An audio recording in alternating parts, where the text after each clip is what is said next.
কুমিরটা দেখেন কিভাবে আস্তে আস্তে ধীরে ধীরে ধীরে ধীরে সামনে আসতেছে। কুমিরের বাচ্চা বলি আমরা কাপ্তাই নদীতে।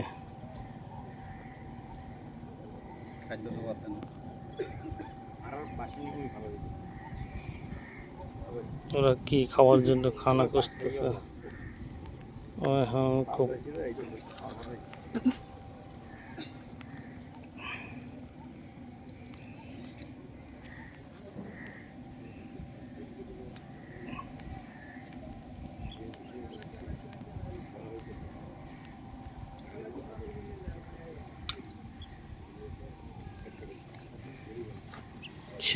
সেই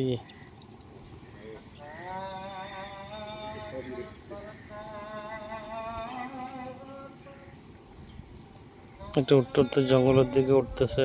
আমরা দেখতে পাচ্ছি যে ভিডিওর মধ্যে আপনাদের দেখানোর চেষ্টা করতেছি।